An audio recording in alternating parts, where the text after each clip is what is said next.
starts once every 2 week appointments beginning tomorrow. And then there's 2 of those, and then after that, she's older and I'm on the 2 appointments every yeah, well, she's got 2 of those. She's got the regular OB and she's got maternal fetal medicine because of her age. I'm starting to learn that there's all this like extra stuff. Yes, I found that mine is purple with Also, best thing to come out of the pregnancy was Jen's on a mom's group in Crofton, and one of the moms had a cell phone for the ice cream guy. Apparently, you can call him, he'll just come around to your house. I put it in my cell phone. I was like, this is the best thing ever. I was like, you might not realize it, gentlemen, if you're going to want this guy, like, right around July, like, that's going to be a big day. I won't be able to. That's almost as good as when my favorite barbecue in front of me gave me a cell phone number so I could call in my work.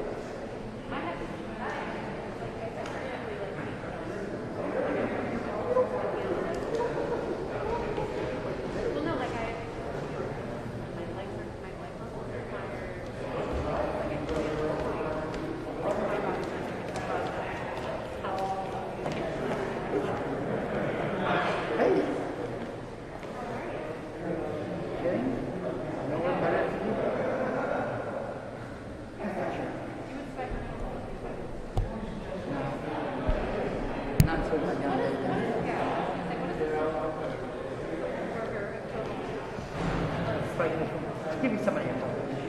Or like a key or something. Right? It's gotta be.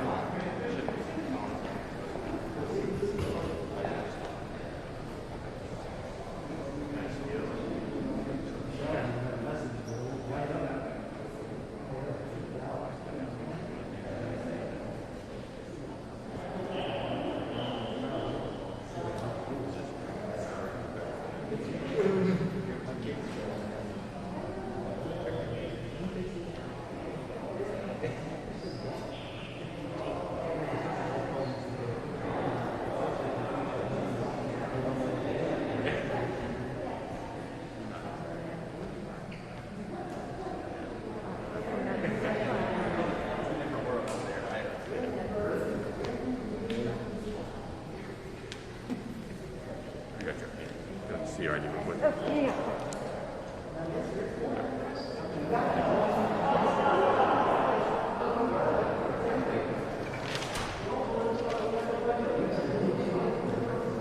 Camera, I can't wait to do the Mean Girls and be like, she doesn't even know.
This one does.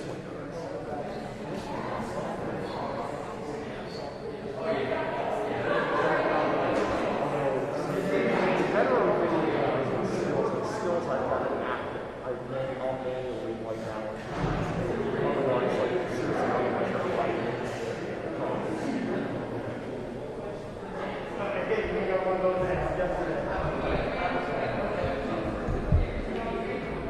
There's a company I had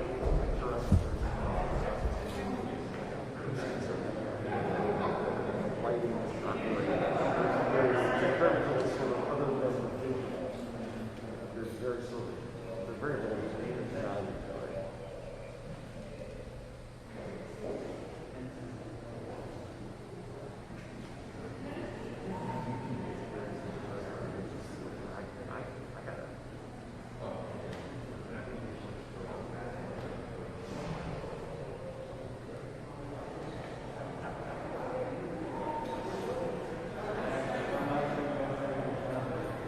I got it.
Good afternoon.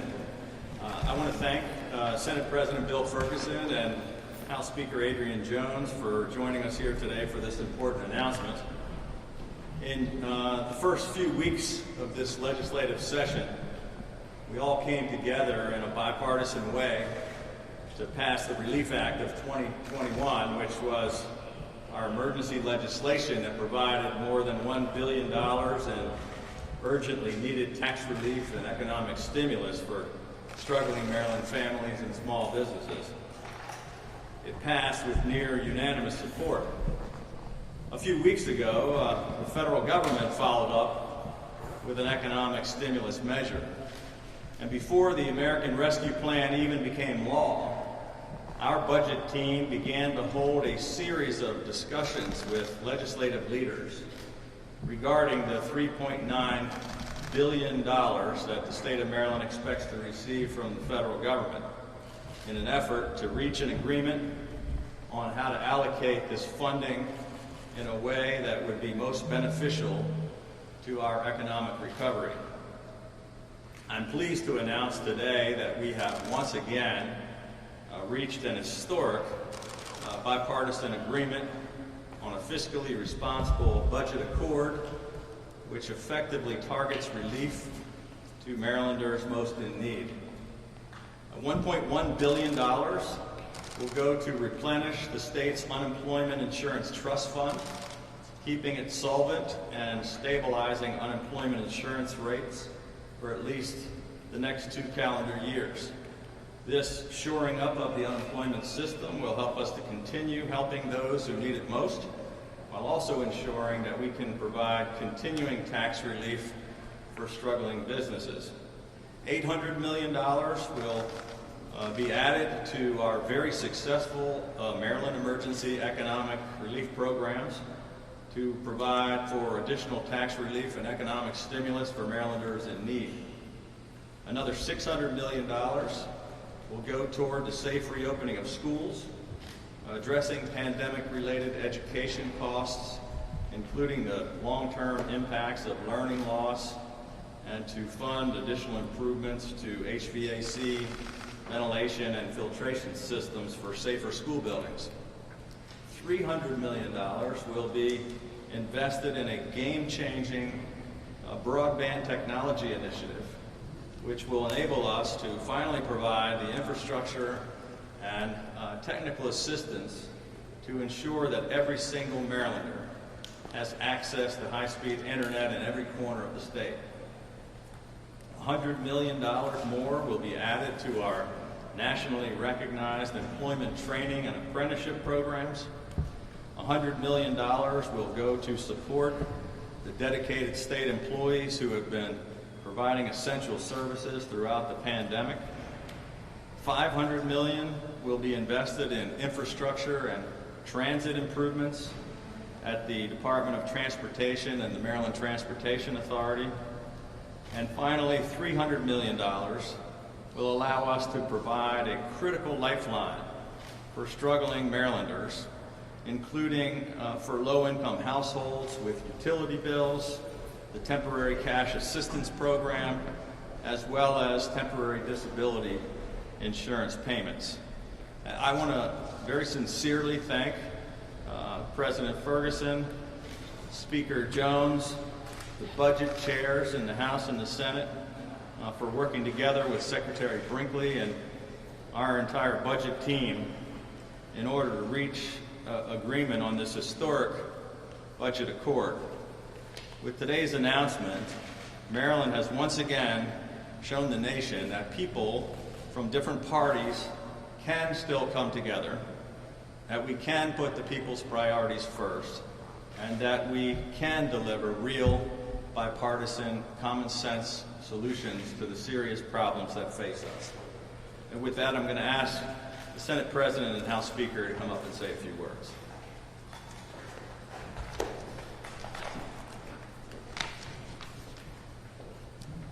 I always forget to take the mask off for this part. Good afternoon. This is an exciting day. I want to start with the most important part, and that is thanking Governor Hogan and his administration, Speaker Jones and her leadership team, and our chair of our Budget and Taxation Committee, Senator Guy Gazzoni, and his team on the Budget and Taxation Committee. We would not be here today if it weren't about collaboration and the spirit of getting things done on behalf of Marylanders. Over the past year, we have all been pushed to do things very, very differently. Our norms have been upended and disrupted. The governor spoke of the myriad of investments that are being made today, all of which are critically important to recovery. I want to focus on one that I think exemplifies what we are really doing here today to build back stronger. As we think about this transition that all of us have faced, I want to speak to the Marylanders who felt like technology allowed you to be able to continue your work, your school, your social interactions through all of this. If that happened, you should feel lucky.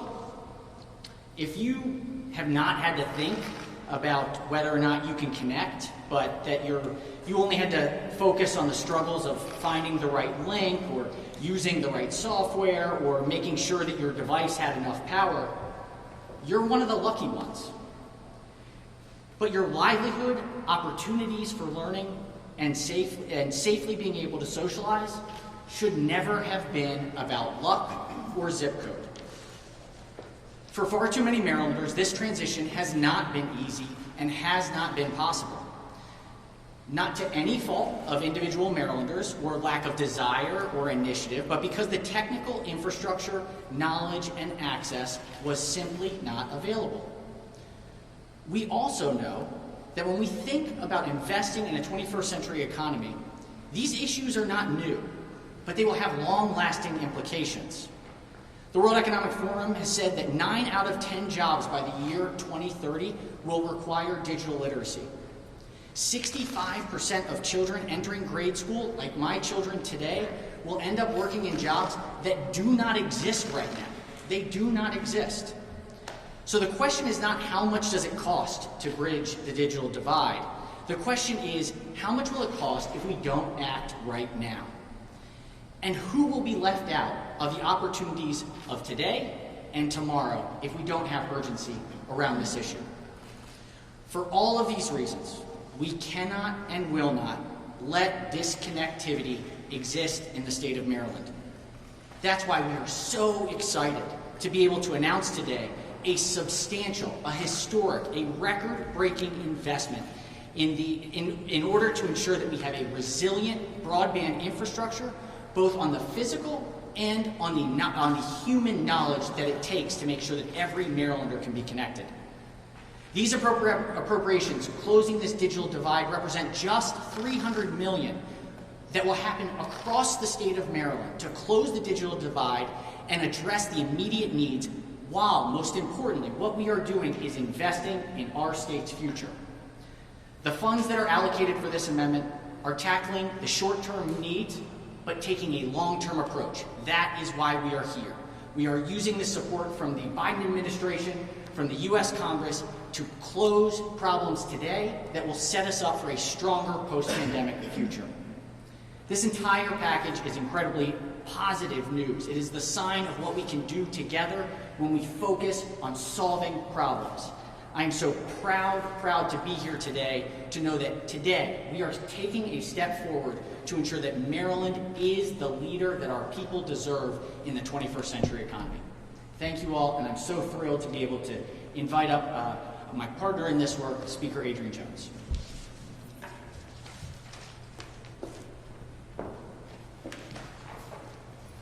Good afternoon. Pardon me for not taking off my mask. I do not have lipstick on. I don't know if I want to frighten your viewers. Good afternoon. Today is another great day for bipartisanship in the state of Maryland. The Biden administration has helped set the states on the road to recovery with a $3.9 billion coming directly to the state of Maryland for us to help small businesses, students, and struggling Marylanders get back on their feet. I want to thank Governor Hogan, Senator Brinkley, and Chairs McIntosh and Guzzonis, to my right here, for their collaborative work to get us to this point where we are today. In addition to the small businesses and unemployment help that the governor referenced, I want to highlight a few other priorities that the General Assembly has pushed in this collaborative budget. Together, we will be able to invest an additional $500 million in shovel-ready construction projects to get Marylanders back to work. Outdoor recreational opportunities have been a lifeline for so many during this pandemic. So I'm pleased that we are funding park and playground projects in every single county in this state.